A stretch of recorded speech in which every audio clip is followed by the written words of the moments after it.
Melissa, what do you know about CinemaCon? Do you know anything about CinemaCon? I've been like, I don't think I've ever heard that. Like, maybe I did one time, but it's not like a con that is stuck with me. But I'm hearing a lot about it this week because apparently it's happening, and a bunch of studios are having it's like a bunch of different announcements and stuff of their upcoming movies. Is this the convention that is for theater owners? Like, yes, I think so. John AMC goes and the studios try and sell John AMC and Robert Regal and Nicole Kidman herself what movies to put in their theaters.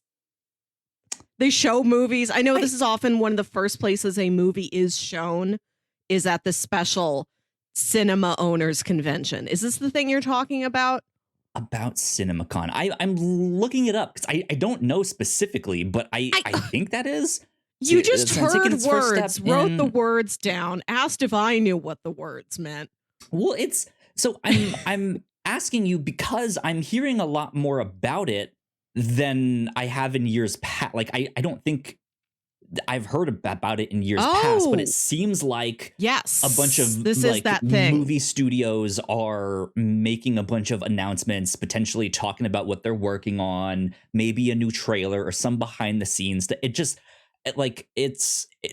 seems a lot more exciting this year than it has been in the past. I don't know. So you were right then that this is the con of it's like, hey, John AMC, hey, Mr. James Cinemark, here's Greg Marcus himself. Come here, bring your dad. We're going to tell you what movies to put in your fine theaters. Interesting. Yeah, I guess why it's catching my attention is that this is kind of what E3 used to be. It was a trade show. It was more about these companies like speaking to Target and being like, here's the hot game. We want you to have these games in your stores. Here's our new hardware. Here's our new software. Here's what we're looking at. But it just started to get more and more attention, and bigger and bigger announcements started to be made at this. And I've seen a bunch of these like pop culture sites like just aggregating. Here's all the stuff that Disney announced at CinemaCon, and I'm just like, I don't know what this is exactly. But it seems like we've gotten some interesting news. I'm not going to mention most of it. There's a few things that I did want to talk about. Are there new innovations in soft pretzel bites? Have they invented a new icy flavor? Like, what's going besides the movies? What else is going into the cinemas? Are there new carpet patterns for 2024? 4DX? That's so last year. Here's 5DX. We reach out and tickle you. There's a real person behind. You sit in their lap and they rock you back and forth. We provide we hire local actors to provide the emotional experience to you that the characters feel in the film. Yeah. Did you go see Everything Ever All at Once and you want your mom to tell you you're getting fat in an affectionate way? An actor will do that for you. 5DX. Great. I love it. But no, the first thing that caught my attention from CinemaCon was coming from Sony. We got some news for Kraven the Hunter, their Spider-Man spin-off movie starring, what's his name? Aaron Taylor Johnson. Johnson. I was about to say Aaron Taylor Joy. I know that's not the right one. Mixing them up. But yeah, Kraven the Hunter. I don't know exactly what Sony's game plan is with all of these Spider-Man spin-offs. I don't feel like they've worked really well. They've been meme-ified a lot. They haven't been great, but they're still going ahead with stuff like Kraven the Hunter. And they announced that this one will be rated R. Rated R. Yeah. The Hunter. Right? Yeah, I don't know. They're not. It's not. I don't want to say it's a trend of having like superhero movies that are rated R, but there are a few of them out there, and they do seem to be these like non-MCU, like non-connected to the stuff. Just like we'll just do a Logan one that's rated R, Deadpool, right? Blade back in the day, and I kind of wonder if that's the niche that they should be going for here. Maybe. Of like real rowdy, real bloody. Yeah, like the MCU is kind of for everyone, right? There is big action, big emotional stakes and stuff like that. But you can bring your whole family, right? But like the rated R ones, like those are few and far between. How do you feel about more like rated R superhero movies as a direction for someone like Sony to take on? This is a good point that no other superhero universe is, in movies at least, is operating in that niche of rated R. I mean, in terms of series, you've got The Boys, you got stuff like that. But Deadpool is the one that's like kind of walking on both sides, right? But it's fully a comedy. There's nothing if you want something that's more like just an action movie, could lean into some horror, could get sexy. Does Kraven the Hunter have a significant other in the comics? What is he hunting for? You know what I mean? Right. Oh, behave. Exactly. We have our Austin Powers meme. Good. Thank you for bringing him out. I forget he's back there and we can summon him at any time. Yeah. We have how many? I still haven't set them up as like Twitch redeems or anything like that. Maybe one day. But yeah, he's there. But yes. Yeah, I feel like it'd be an interesting direction for them to go. I don't know if it would be good for them to continue the like we have the rated R universe, and they're like all of those ones are connected. Like I don't know how I feel about that.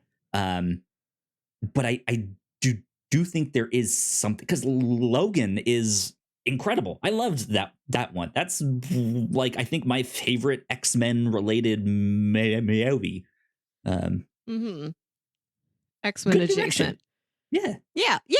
I possibility is out there, and the opportunities for a rated R movie give you a wider array of craftsmanship that's available. Like one of the reasons I'm into horror movies is that I find, like, I get that people are like grossed out by the kills or whatever, but there's something about the craft that goes into screaming, contorting your body, designing gross makeup effects, designing the fake blood, orchestrating the thing. Like, it's technically so impressive to watch.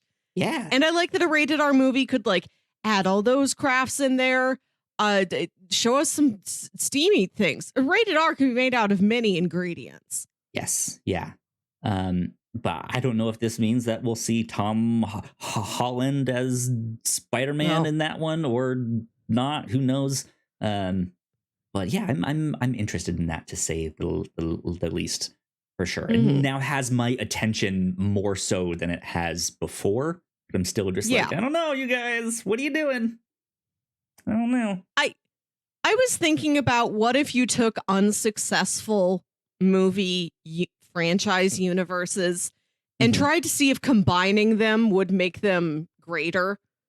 Like if the Spumsy, the Sony Pictures universe of Marvel characters, if that's not doing so great, and if the Dark Universe never got off the ground, what if they were just one now? Mix them. What if by their powers combined, then they were a successful franchise? We are the Dark I want to MCU. see Venom. I want to see Venom meet the Russell Crowe, Dr. Jekyll, and Mr. Hyde that we never got a whole movie about. That sounds fun. Just make a new League of Extraordinary Gentlemen. Right, and it's these things put together. Yeah. Right. Anything that didn't get off the ground, Mac and Me. At the end of Mac and Me, there's a little word balloon that says, "We'll be back." They never made a Mac and Me sequel. Now they can. Kraven the Hunter is going to hunt Mac and Me. I would also be interested in movies like that. They've done some comics stuff like what you just mentioned, where like Kraven the Hunter would go hunt like all of these people. They've done like Deadpool kills the Marvel universe, Harley Quinn ruins the DC universe. Like they've done comics like that. I kind of like to see movies like that too. Like have it be the same actors. It's not in continuity, but have it be like Kraven the Hunter kills the Spider-Man universe, and it's just him hunting down all the Peter Parkers, all the Dr. Octopuses, all the Venoms, and just having him blow them to smithereens.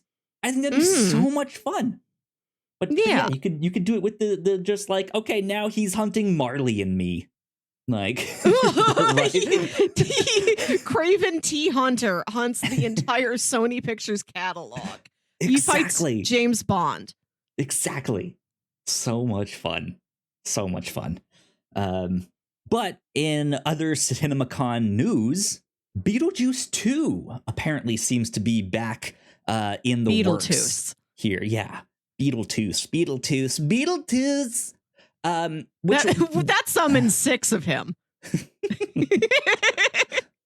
So I'm looking at a little article from Collider here, and a little ways down in there it says Beetlejuice 2 appears to be in development yet again after years in development hell, with reports indicating that Tim Burton is set to return to the spooky and surreal world of his breakout franchise, along with the original star Michael Keaton and Wednesday standout Jenna Ortega. I have to stop you right here. I get that these people have to write articles professionally for their jobs, for clicks, for money, but you don't have to bring me things that are like articles that say, "This appears to be in development."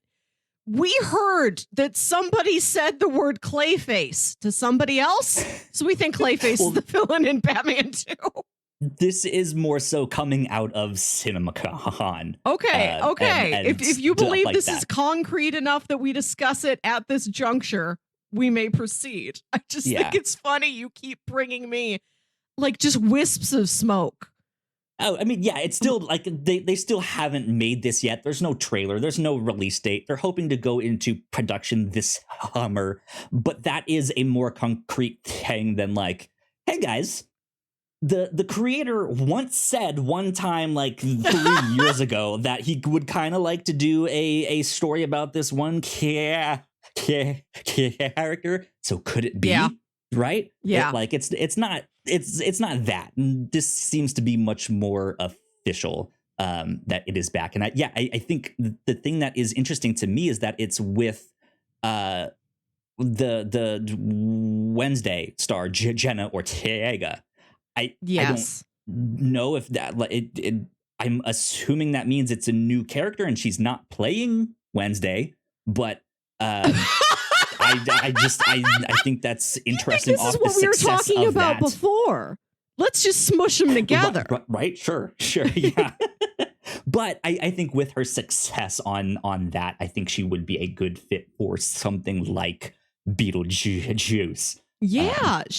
I have not watched any of Wednesday yet, but Jenna Ortega is in the 2 new Scream movies, and she is in X. Movie I've asked you to watch several times. I will get there. If you look up one day, X, I promise. And the poster for X is a girl screaming, that's Jenna Ortega. She does the screaming. She's built up quite a career for herself in this horror and horror adjacent space, and I think this is a good move. Yeah, we also kind of have like a Michael Keaton renaissance of the Flash, right? He is in one movie later this year, indicating Renaissance. Right, sure. I mean, you remember the actual Renaissance when Michelangelo did one painting? Right, exactly. No, I feel like though Michael Keaton has had a resurgence as of late, from Birdman to him being the Birdman in Spider-Man, to Right. like now potentially Beetlejuice 2. Like I'm okay with that. He's been all sorts of bats and birds and beetles. Yeah. He's got a lot of the animal kingdom covered. Let me tell you about the bats and the beetles.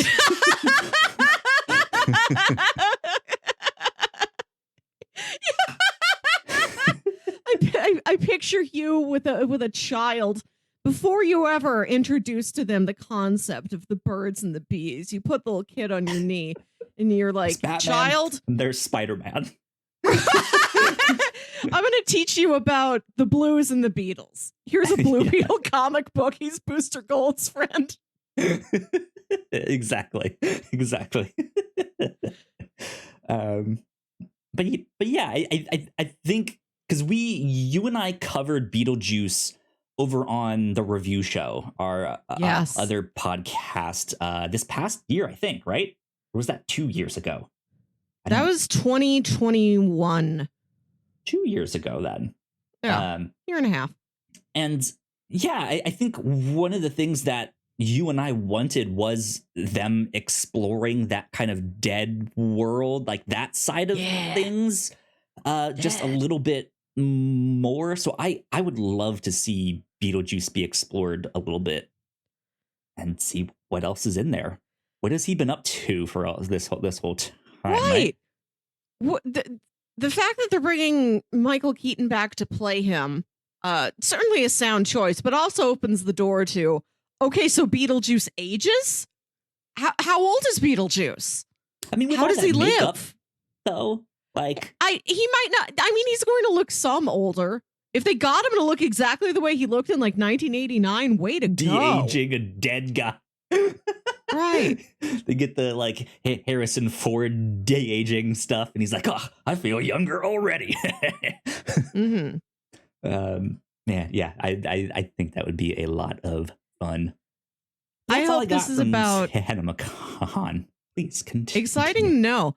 The Collider article speculates that Jenna Ortega would likely be playing Lydia's daughter here in this timeline.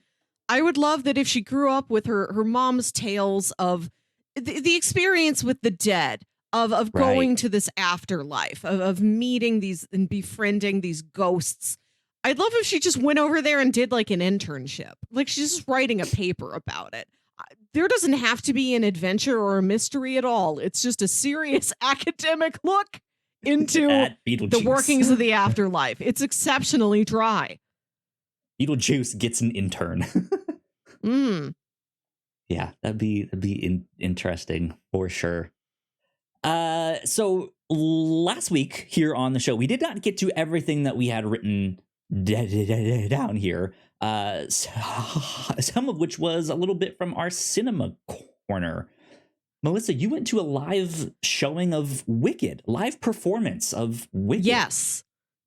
Tell me about that. You know me, big musical fan. I go to at least 7 musicals a year, which now that I say that out loud seems like such a high number.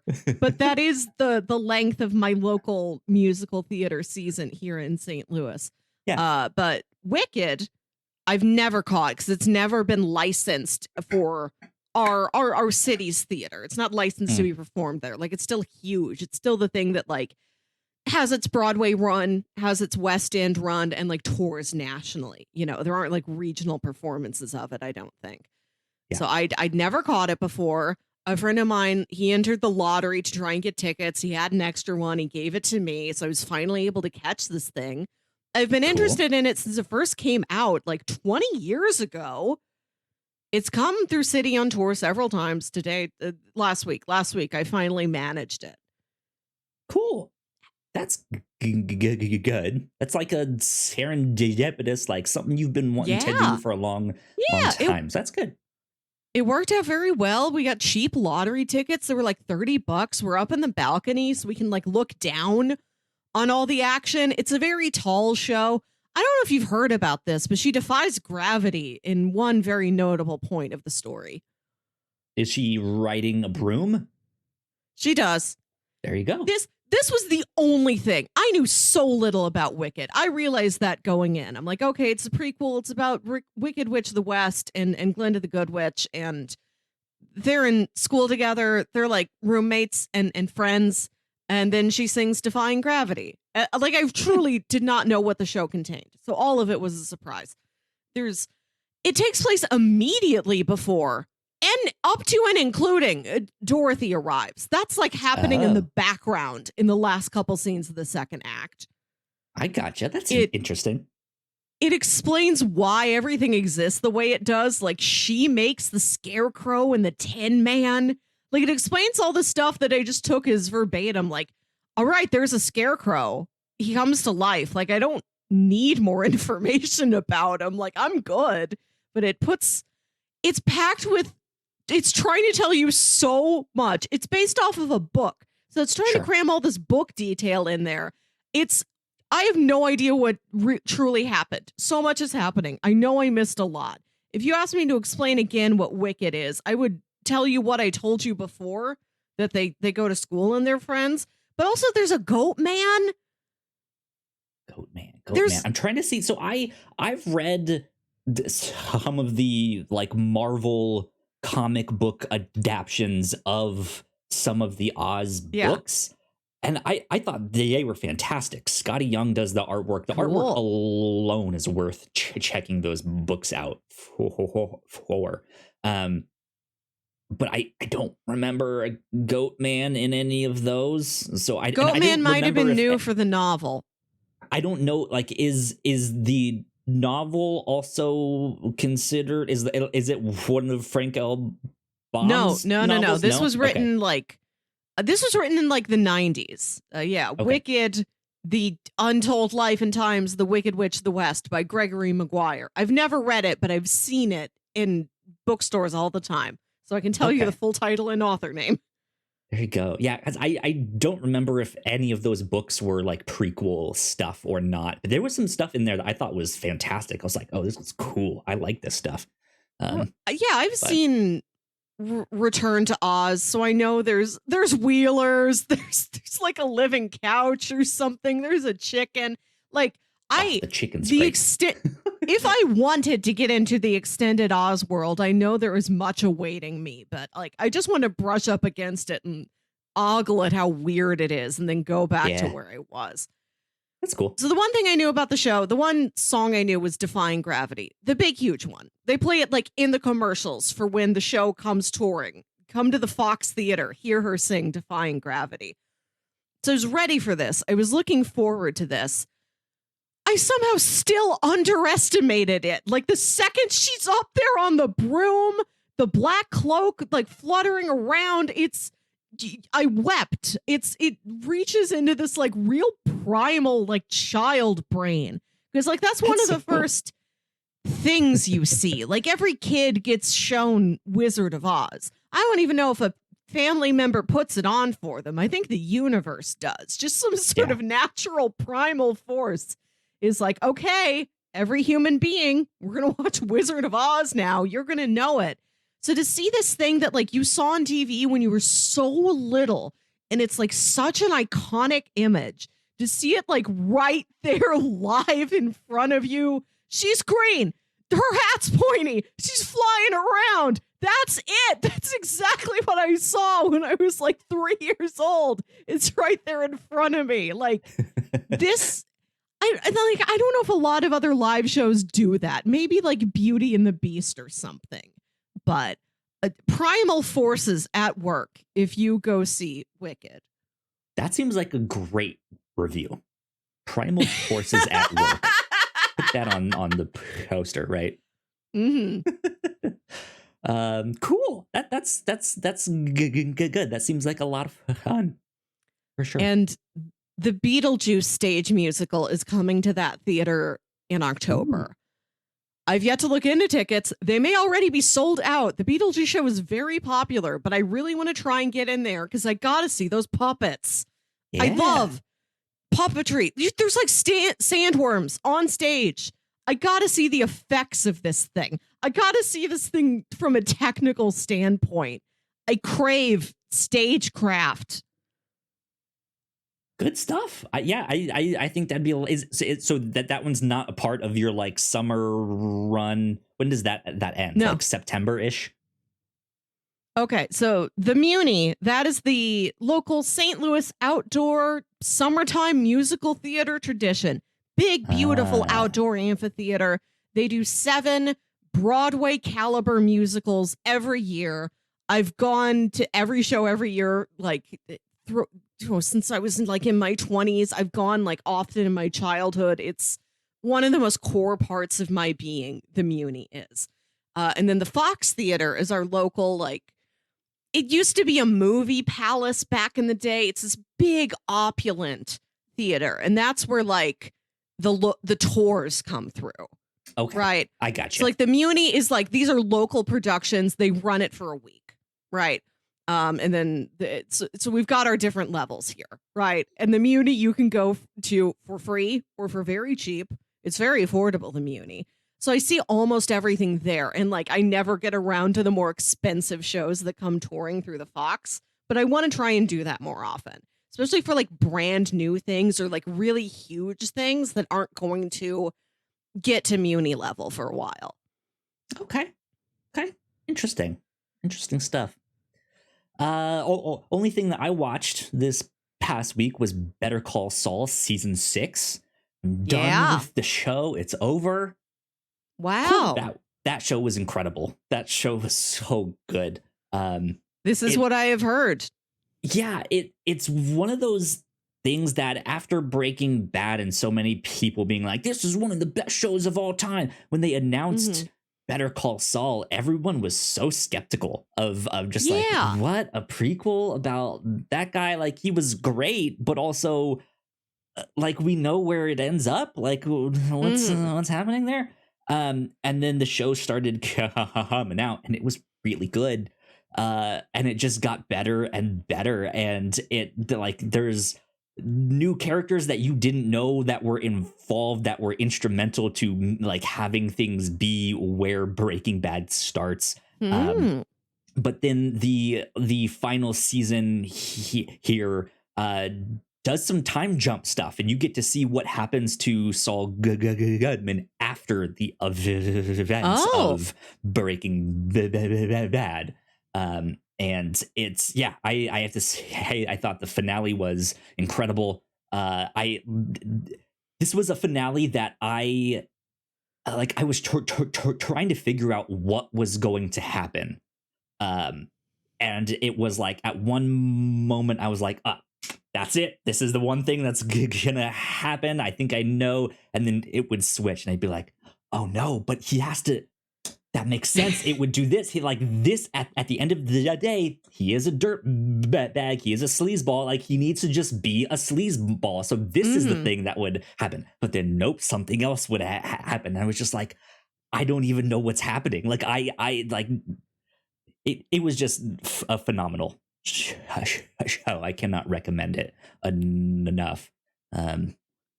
So thumbs up on that one, but that's all I'll say with that. Good to hear. To learn that show went for 6 seasons makes it even more daunting to me. I have seen the pilot episode of Breaking Bad. I know I am supposed to, much in the way that every child must see Wizard of Oz. I feel like I don't know if I can continue that much farther in my adult life having not seen Breaking Bad. Eventually the universe is just going to get fed up with the fact that I haven't seen it.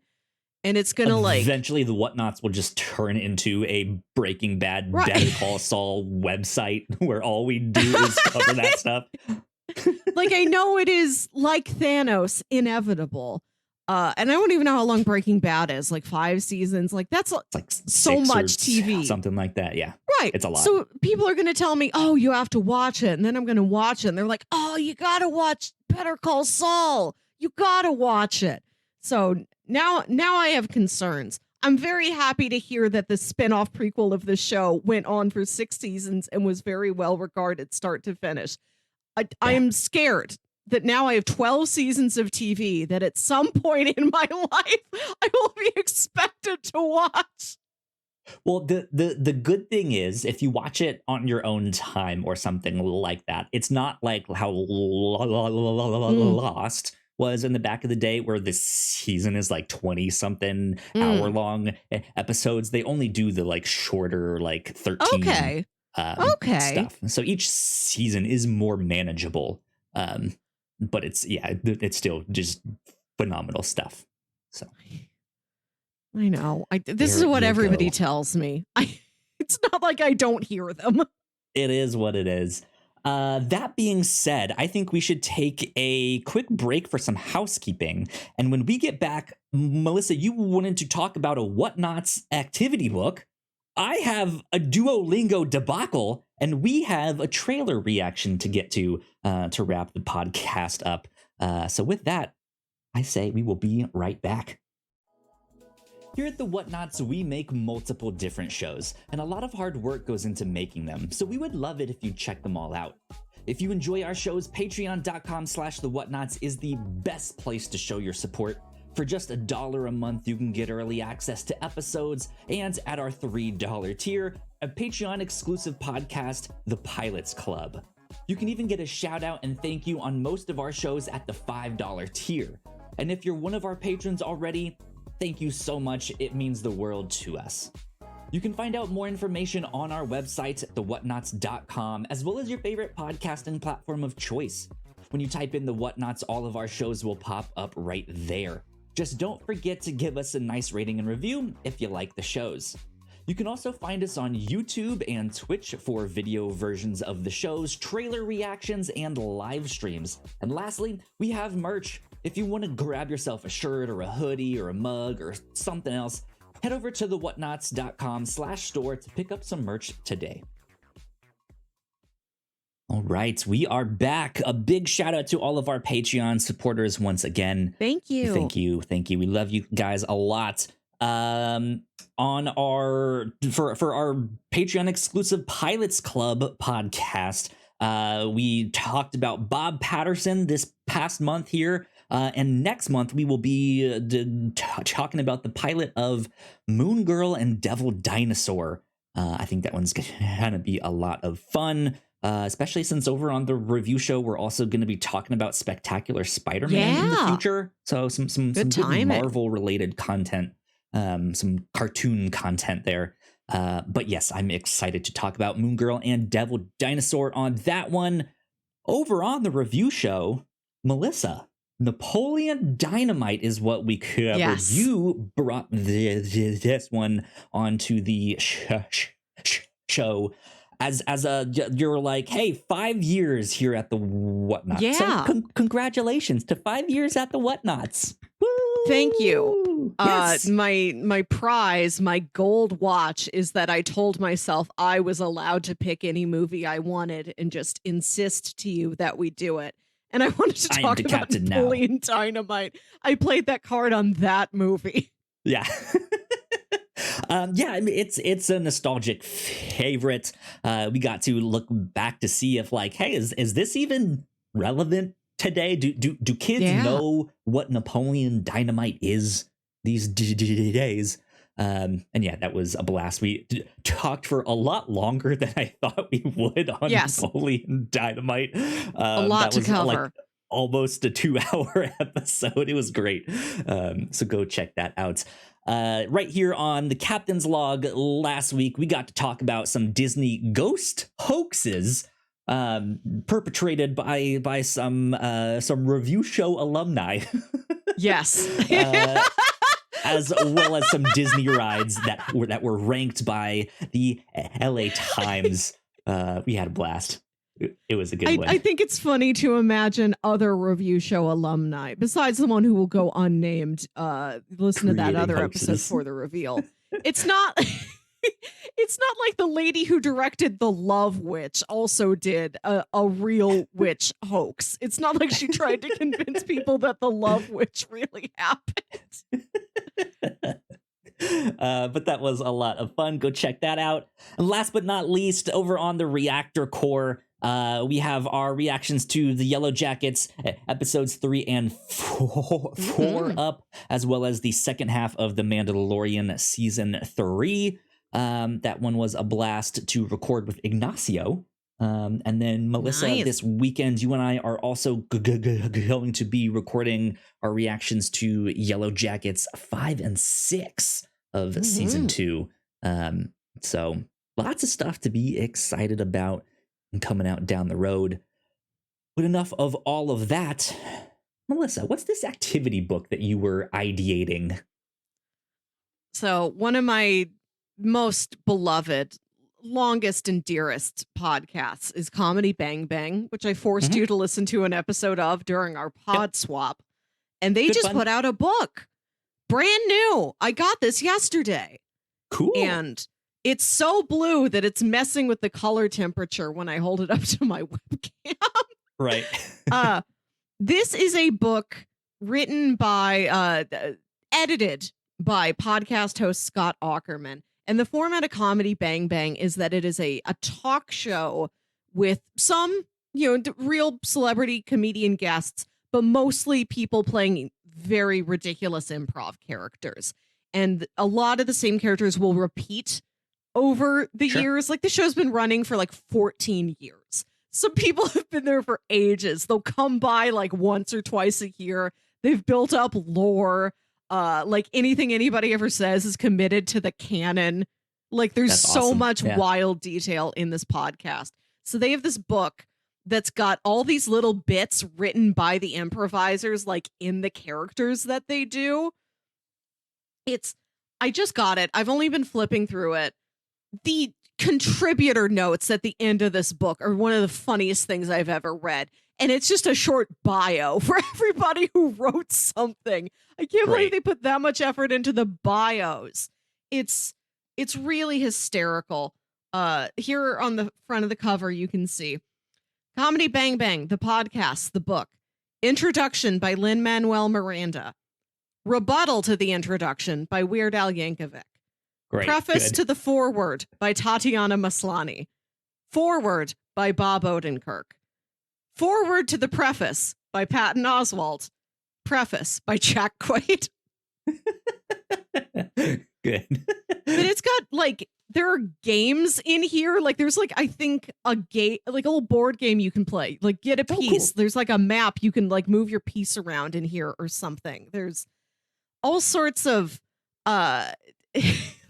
like weird little like journal entries and Bob Duca's medical chart, Bill Carter's workout of a lifetime, Albert Rose Kissy's grocery store circular, Dash Grabham's Pokédex. There's a fake Ash Ketchum who Zach Reno plays named Dash Grabham. And it's just a list of fake Pokemon he made up. Great. Good. Right. So that's I thought this was thing we could do for our, like, let's draw Pokemon from memory. We take that list of fake ones and try to draw a good one. Make up our own, what they look like. Right. Each of us assigns the other one like a made up word for something that sounds like it should be a Pokemon, and we have to draw it. Yeah, exactly. Yeah, I thought this was going to be a bit more like an activity book. I don't know if there's anything I actually fill out. I don't know if I do a word search or anything. It's just sort of like a bunch of really fun little bits and stuff.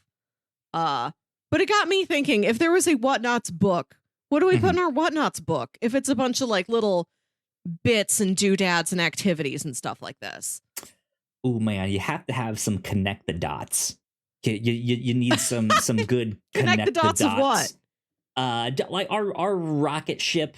Like we could get different artists to draw different pieces of art, and then we can turn that art into like connect the dot stuff, so you can make that artwork. I would love some Mad Libs, like a create your own podcast Mad Lib, and it's just like our like Google Doc sheet of notes, but it's like new trailer for and then insert movie name and stuff like that, and then that is like our podcast for that week, and that's what we have to talk about. I was thinking like there's a bottle of Mountain Dew with a name of the flavor, and you have to illustrate what the rest of the label looks like. Color it in. Yeah, color in Mountain some coloring Dew pages. Right. Fruit Frenzy or whatever the new Mountain Dew is. You decide. Exactly. Good old word searches would be great, or crosswords based off our like episode titles or like things we said or talked about in the podcast. Red and blue make what? Right? It's like what? Three across is purple. Right. It has to be like trivia about us. Yeah. On the day that Kyle's school was closed for a hurricane warning, his parents took him to what chain restaurant and what large store? Exactly. Macaroni Grill and Barnes and Noble. We've got one of those highlights magazines, like Seek and Find Images. You have to find how many different roles Tilda Swinton is playing. Yeah. Yep. There's, I think our connect the dots is that you have to draw the timeline from Primer.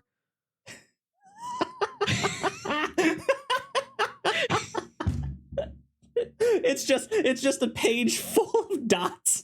That's all right. it is. Connect it. Explain Primer. We could do the Whatnauts drinking game that we've always talked about, but never actually made. That could be in there. Like, this is all like actually great stuff that we could do one day. Right. Here you go. Here's our Whatnauts activity book. Patron members at the $20 and up. Yeah. Do you want to make Kyle Mountain Dew color? Just paint him neon green. You can download this PDF. Print it. Get your markers. That'd be fun. Yeah. There's a maze. Okay, you have to have a maze. What is going through the maze to get to what on the other side? Ooh. Oh, it's a DoorDash driver trying to find your house. Yep. Yeah, exactly. That's great. Yeah. I feel like now we have to do something like that. Maybe for like some other big milestone, the Whatnauts episode 500 of something or something like that. We need to be like, all right, we've released our activity book. Here it is. Even an activity pamphlet, if we make 4 pages, that's a win. It doesn't have to be a whole book. Activity brochure. Me, I'd want to make it a whole book. I'm like, man, I can use my degree. I took bookmaking classes. I've used printing presses, like all that good stuff. I know how to do all of that stuff. It's fun. I can make that. Yeah. But yeah. Melissa. Uh-huh. I am in the middle of a debacle. Okay.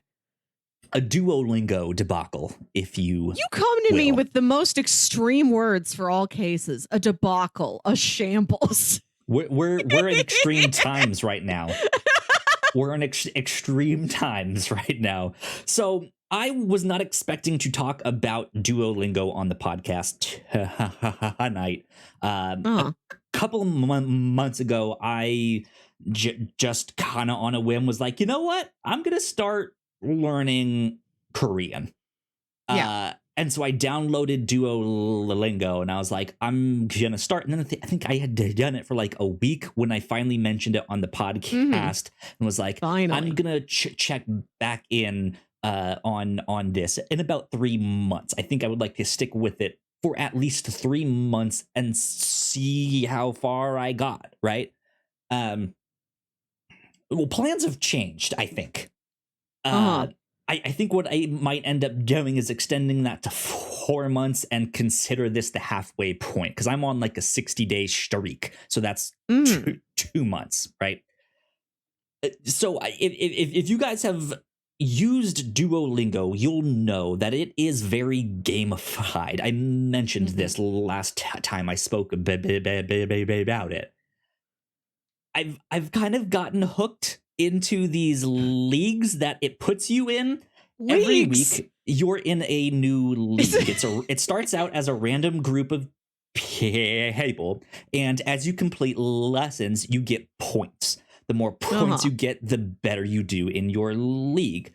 The top 10 or so then advance to the next league. And so on and so forth. You compete and compete and compete. You're with new people every time, though, of course, if you move up a league, you are now in a league of at least everyone who's moved up into that league.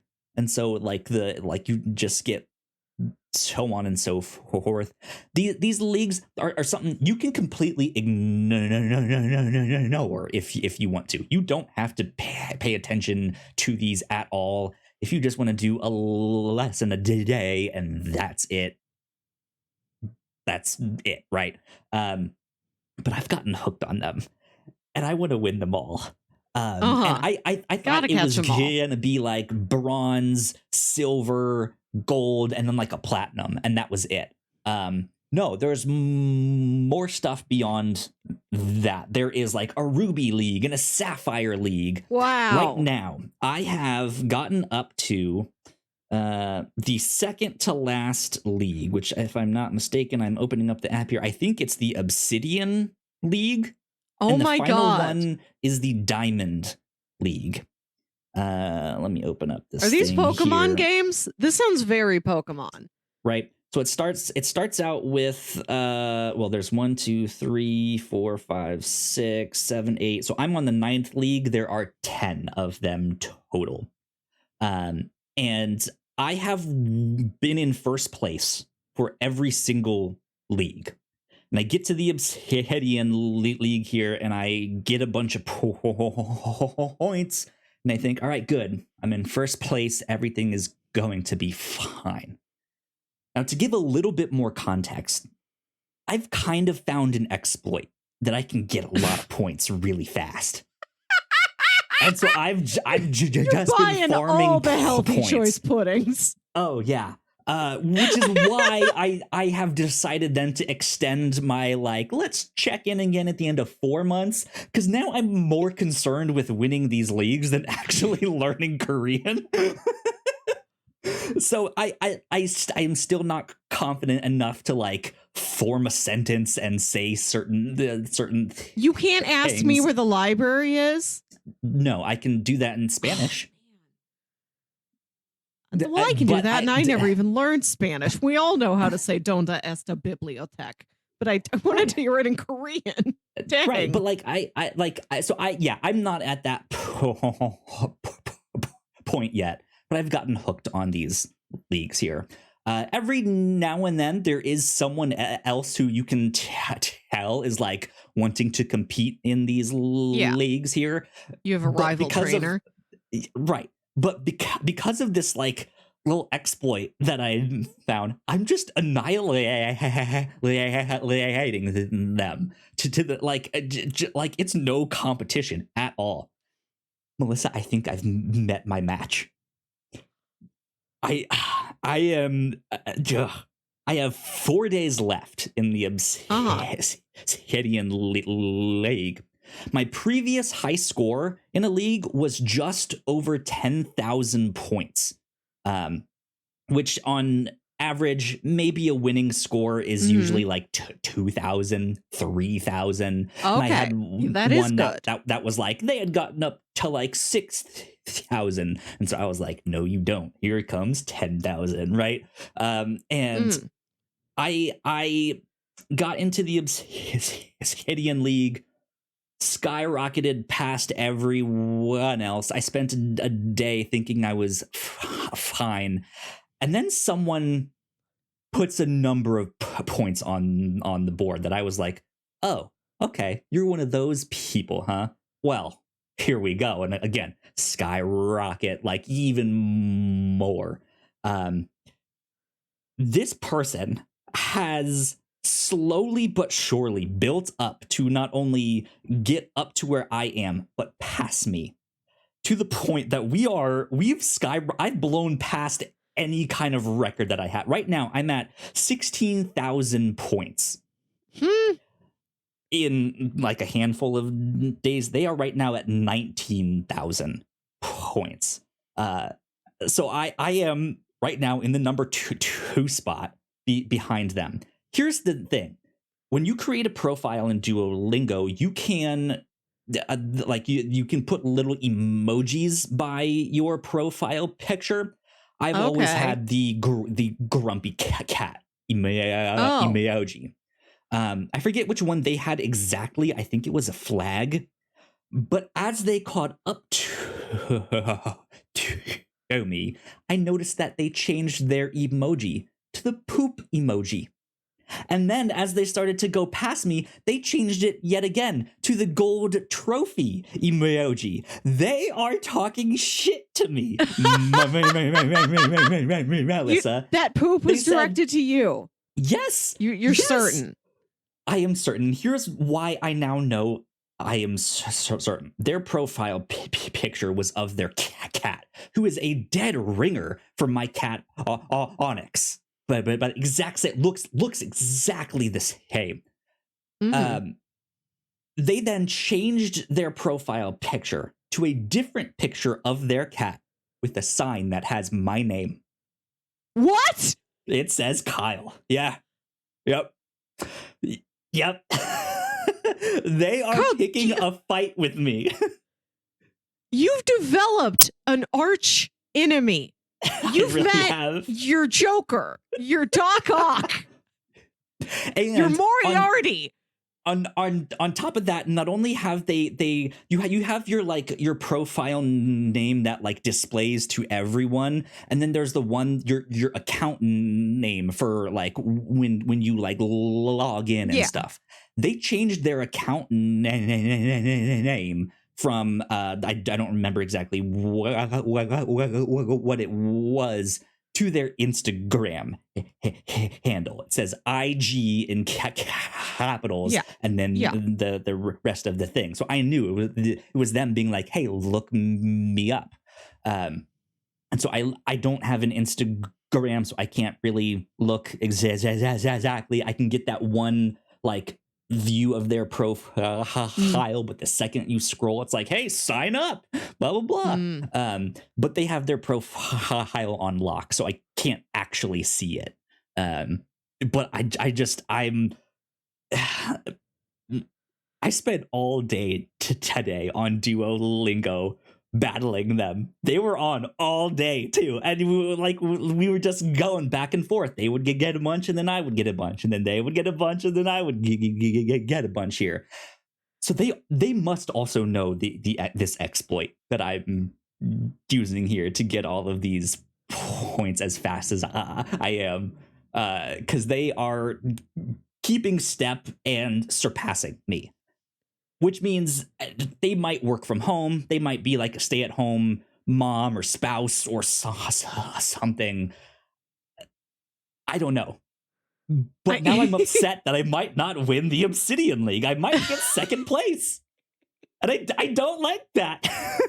Okay, these are my questions. Super competitive. Yeah. I do think it's funny that you're learning Korean mostly because you like watching crime shows. You're learning Korean so that you can watch Bad Guys Vile City again. Somebody else might be learning Korean to meet their in-laws, go on an important business trip, adopt a baby, listen really to their favorite K-pop band and know who it like what they're saying, right? Yeah. I think what you need to do is change your profile picture to Captain's Log episode 233. See, that's the thing. Is like I'm usually not competitive. I'm obviously very into this, right? I also kind of don't want to acknowledge them. You want to play it cool. Yes, yeah. I want to play it cool until maybe the very end. Right, and then I can do, if I win too, right, then I can be like, eat shit, blah blah blah. But yeah, I don't know. This is my debacle. Like, do I now spend the remaining 4 days trying to compete and hoping that my pace of doing this all day, every day, all night, that they will have to eat, that they will have to sleep at some point, and I won't. I will stay vigilant, and I will Duolingo the shit out of them. To what end? If you do ignore every life responsibility, move on. That's it. Yes, would you have to face them again? When does this end, Kyle? I would not have to. It's very. I think I've only encountered, at least from what I can tell, one person twice, and it was not in a consecutive thing. So there are like multiple Obsidian leagues going on, and everyone from those Obsidian leagues advance to Diamond. There's probably a smaller number of Diamond leagues, but it's still, of the ones that then moved on to that, you're randomized into a new thing. And so I think I've come across the same person, like one a single person 2 times. So I probably won't see them next week in the Diamond League. It'd be really funny if I did. So you stand a chance not only of winning the battle, but also winning the war. Yes, potentially. And that's the thing, is like, finding someone who puts up a little bit of a fight. Like, I've gotten a couple of those. But right, they have lives. They go spend time with their family or their loved ones, or they have a job, or they do. So I work from home. I can do this. Yeah. I'm a night owl. I can stay up late just with my headphones in, doing Duolingo and just doing nothing but this exploit to like just skyrocket past everyone. And here is someone who's like matching and surpassing, and I'm just like, fuck. It's a cat and mouse game. Right? So we shall see. I will report back next week. Thank you. This is with what happens. I will say, I respect the alliteration. I would not call this a debacle. This is a faux ship.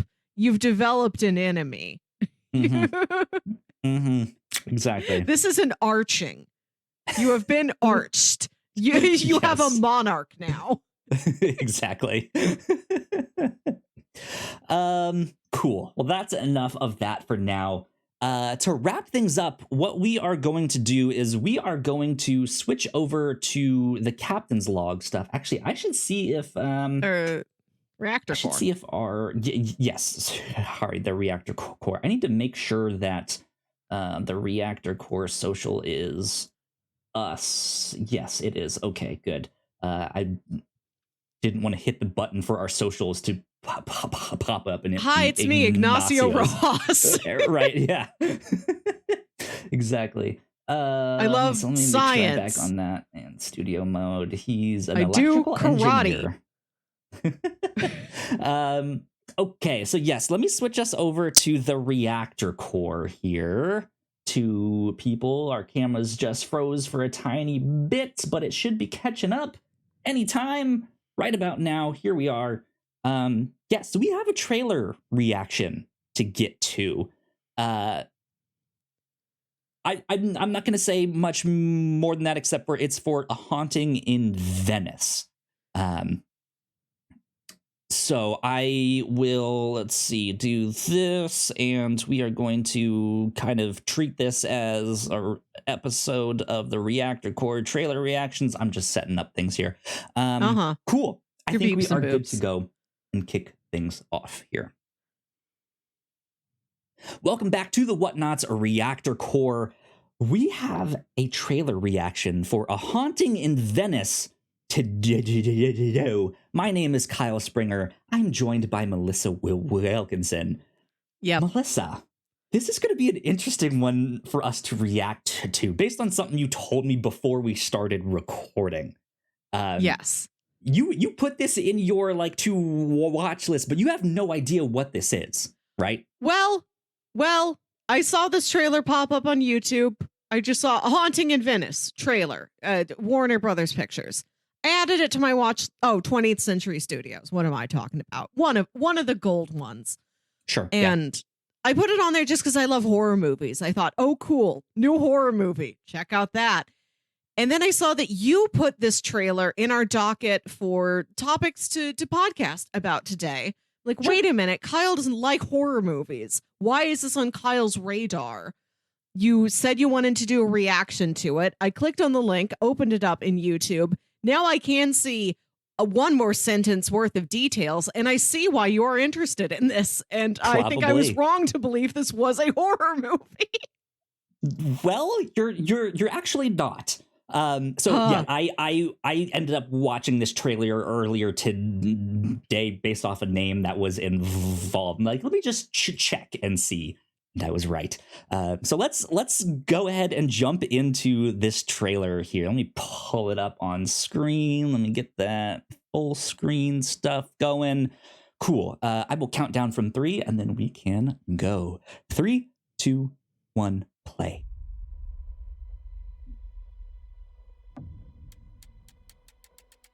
Cool spitting skeleton. dancing skeletons. Nickelodeon. Ever lived here falls victim to some tragedy, Okay. like her daughter a year ago. My daughter was my whole life. Real To hear her creepy voice. vibes. I would give all I have.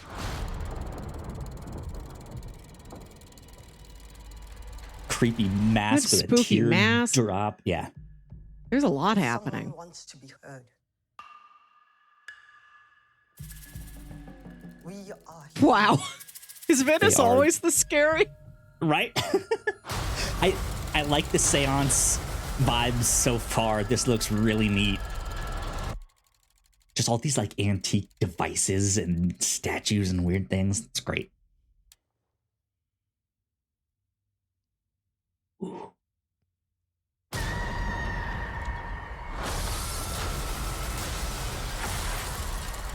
Ah, love a falling chandelier. One of the best. And they answered. You saw what I saw. For once in your life, admit that you are up against something bigger than you. Halloween masks. Tonight, we are all afraid. Yes, I it's love a Hercule this! Poirot movie. I'm so into this. Oh my god, Hercule Poirot solves a ghost. Do it, Poirot. Yes. I think this is great. Okay.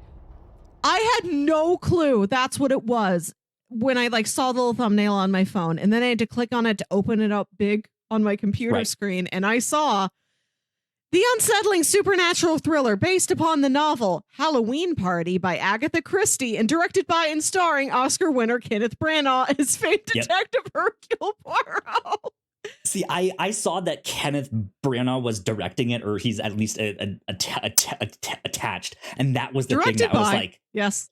yeah, I was like, let me check and see, because it sounds like like a Haunting in Venice, a Death on the Nile, right? Like it sounds gotta like that. check for What was the Poirot's. first one, Murder on the Orient Express, right? Yeah. Yes. I was like, it sounds like one of those. Let me check, and I was like, I don't know if it is. There's some weird, scary, and I'm not, like you said, I'm not a big horror movie fan.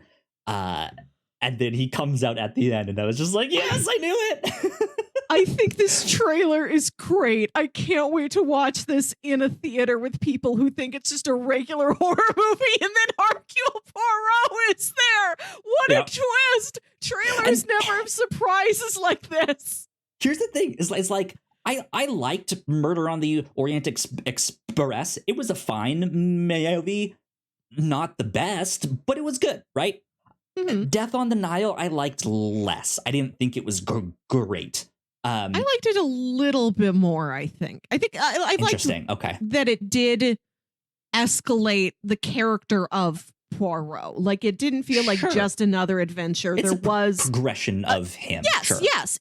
There is a progression. There is a continuity there, and I liked that about it. These movies are fun for what they are. I do enjoy them. I would see as many of these as Kenneth Branagh wants to make. Yes, I am all for more like murder mystery style movies.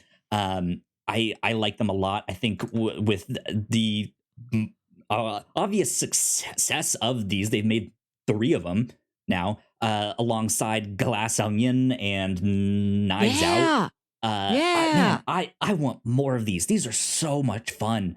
I think doing different genres of them is a great idea that's too. exciting. Or putting like a little spin on them. It's just like, that's cool. I don't know if another I'm franchise has done exactly this. Like, it's been first movie, second movie, pretty much the same genre, different plots within that genre. Third one, same continuity, same character, sharp genre turn. Yeah. It's a surprise that he's in it.